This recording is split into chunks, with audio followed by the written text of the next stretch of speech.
She was running. That's what the cast shows, a woman, mid-stride, frozen in volcanic ash 2,000 years ago. We don't know her name. We don't know where she was going. But we know she was trying to survive. This is the story of the last day of Pompeii. And it begins not with disaster, but with the most ordinary morning you can imagine. 20,000 people lived here. Taverns on every corner. Graffiti on every wall, love poems, political slogans, dirty jokes. A city so alive you could hear it from a mile away. But here's what nobody in Pompeii knew. The mountain they could see from every window, the mountain they farmed, the mountain they trusted, had been building pressure for 1,800 years. And it had already decided. Today was the day. Pompeii had running water. A 20,000-seat amphitheater. Restaurants. Graffiti on every wall, love poems, election slogans, insults. This was not a primitive settlement. This was a city as alive and complicated as any city today. And every single person in it woke up on August 24, 79 AD, and made plans for tomorrow. We know the people of Pompeii not from history books, but from the walls of their own homes.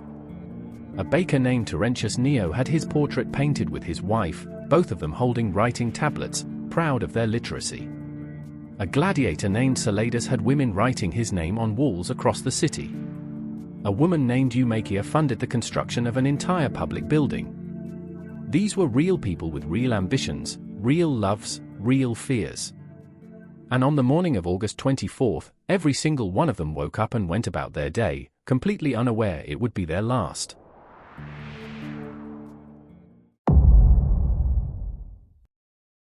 The most powerful empire on Earth had no word for volcano. Think about that.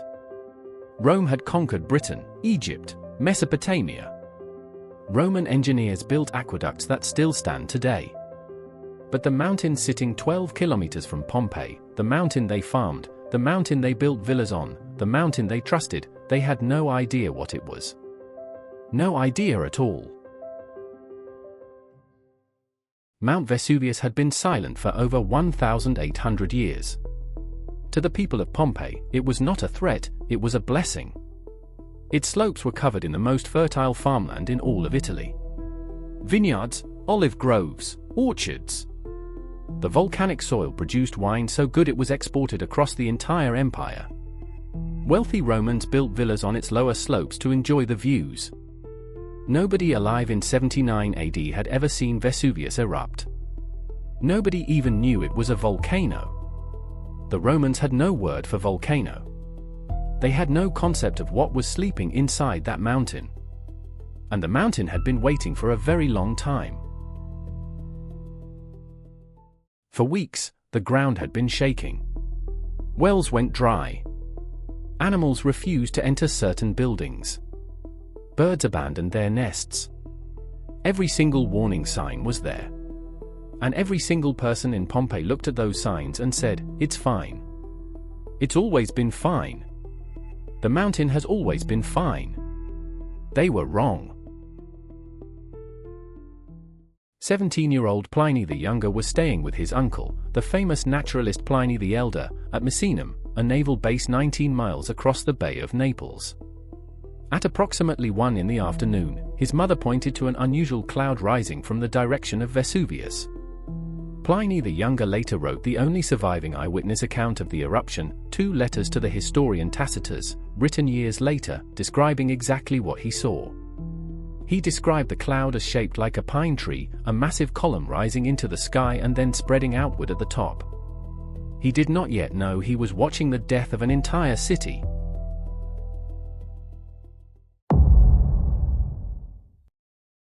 At 1 o'clock in the afternoon, Vesuvius exploded. Not with lava, not at first. The eruption blasted a column of superheated gas, ash, and rock fragments 20 miles into the sky at 1.5 million tons per second. The sound was heard as far away as Capua, 30 miles north. The sky above Pompeii turned black in minutes. Rocks the size of fists began raining down on the city, pumice stones, light enough to survive but heavy enough to injure, falling at 150 miles per hour. People ran into their homes. They pulled cushions over their heads. They had no idea this was only the beginning. Within 2 hours, the ash fall was so thick that daylight had completely disappeared over Pompeii. It was pitch black at 3 in the afternoon. People lit oil lamps and torches just to see their own hands. The ash was falling at a rate of 6 inches per hour, piling up on rooftops, collapsing weaker structures, filling the streets. Some people fled immediately, covering their mouths with cloth, pushing through the darkness toward the city gates. Others stayed, convinced the worst had passed, convinced their homes would protect them. Both decisions would prove fatal. For the next 12 hours, ash and pumice rained down without stopping. By midnight, the accumulation on rooftops had reached nearly 9 feet. Buildings began to collapse under the weight, first the weaker structures, then the stronger ones. The Forum portico collapsed. The Temple of Jupiter lost its roof. People sheltering inside buildings were crushed without warning. Those still in the streets were buried alive where they stood. The city was being swallowed, not by fire, not yet, but by the slow, relentless weight of the mountain's fury, 1 inch at a time. While Pompey was dying, Pliny the Elder, commander of the Roman fleet at Misenum, made a decision that would cost him his life. He ordered his warships launched and sailed directly toward the eruption, first to rescue stranded friends, then out of pure scientific curiosity. He dictated observations to a secretary as he sailed through falling pumice and ash. He reached the shore at Stabii, just south of Pompeii, and spent the night there reassuring panicked locals, eating dinner, even sleeping. He told them the fires they could see were just abandoned farmhouses burning. He was wrong. And by morning, he was dead.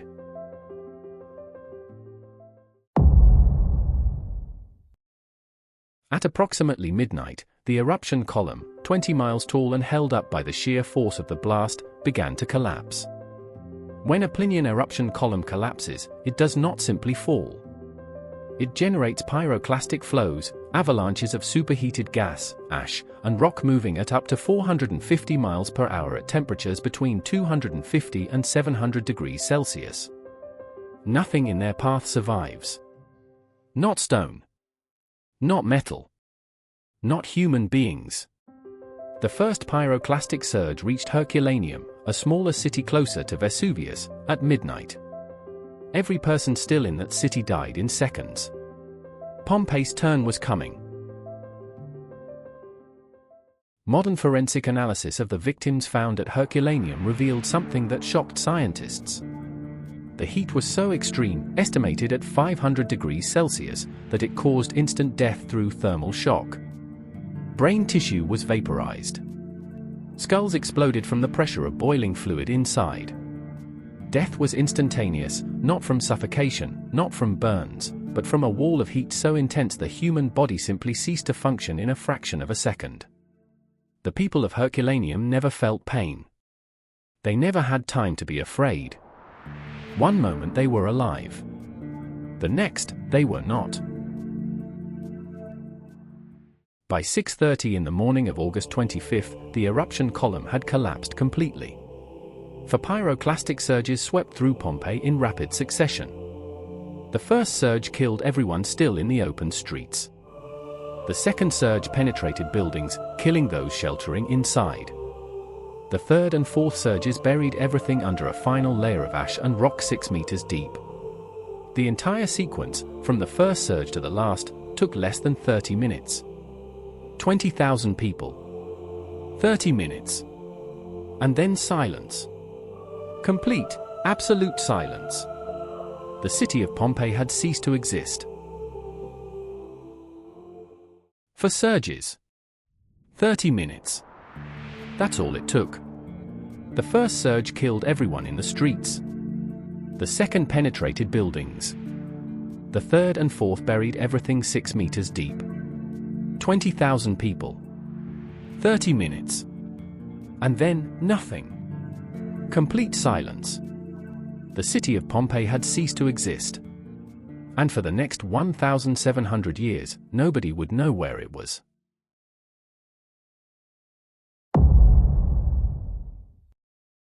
For 1,700 years, Pompeii simply did not exist. The ash hardened. The city was sealed 6 meters underground. The Roman Empire fell. The Middle Ages came and went. The Renaissance came and went. Farmers plowed fields directly above the buried streets without knowing. The city was occasionally mentioned in ancient texts, but nobody knew where it was. Nobody looked. Nobody even thought to look. An entire civilization, its streets, its homes, its art, its people, lay perfectly preserved beneath the feet of people who had no idea it was there. In 1748, a Spanish military engineer named Roque Joaquín de Alcubierre began digging on the orders of King Charles III of Naples. He was looking for ancient statues and treasures to decorate the royal palace.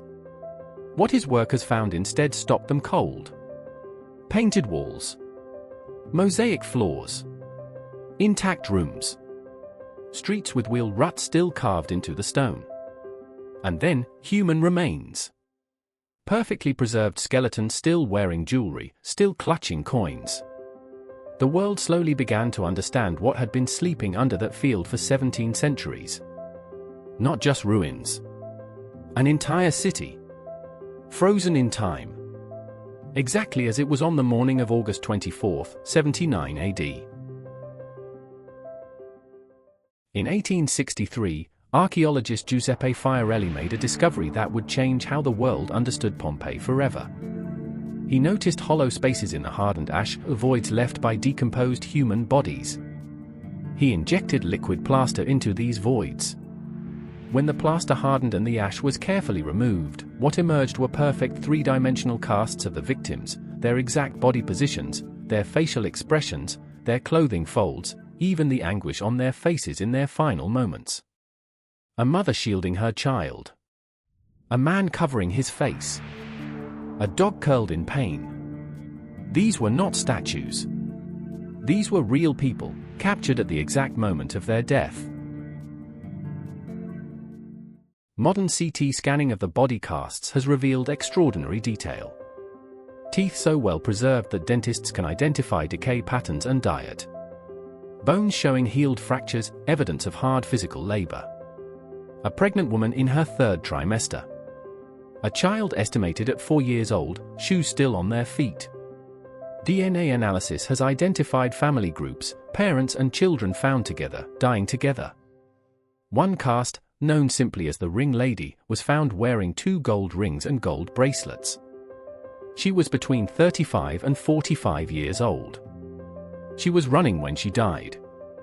We will never know her name. But we know her face. Today, Pompeii is one of the most intensively studied archaeological sites on Earth. The Great Pompeii Project, a €105 million restoration effort launched in 2012, has transformed what we know about the city. Ground-penetrating radar has mapped entire city blocks still unexcavated. DNA analysis has rewritten family histories. In 2019, archaeologists uncovered a perfectly preserved Roman fast food counter, a thermopolium, with food residue still in the serving pots. Traces of duck, pig, fish, snails, and wine. The menu of a restaurant that served its last meal 1,940 years ago. Pompeii is not finished giving up its secrets. Mount Vesuvius last erupted in 1944. Today, 3 million people live within the danger zone of a potential future eruption, making it the most densely populated volcanic region on Earth. Volcanologists monitor it around the clock. The Italian government has an evacuation plan for 600,000 people in the immediate red zone. But scientists are clear, Vesuvius will erupt again. The only question is when. And when it does, it will be the largest peacetime evacuation in European history. The mountain that destroyed Pompeii in 79 AD is still there. Still active. Still waiting. Pompeii teaches us something that no textbook can. It teaches us that civilizations are fragile. That the things we build, our cities, our art, our daily routines, can be erased in a single morning. It teaches us that the warning signs are almost always there, if we choose to read them. It teaches us that the people of the past were not so different from us. They loved, they argued, they made art, they raised children, they went to work, they made plans for tomorrow. And it teaches us, above all, that the earth beneath our feet is not as permanent as we like to believe. Pompeii was not an ancient tragedy. It is a mirror. Pompeii was buried for 1,700 years. But it never truly died. Because the ash that destroyed it also preserved it, every fresco, every mosaic, every loaf of bread, every face. The mountain took everything from Pompeii and then gave it all back. Today, 2.5 million people visit Pompeii every year. They walk the same streets. They look at the same mountain. They read the same graffiti on the same walls. And somewhere beneath the unexcavated sections, a full third of the city still underground, more stories are waiting. More voices.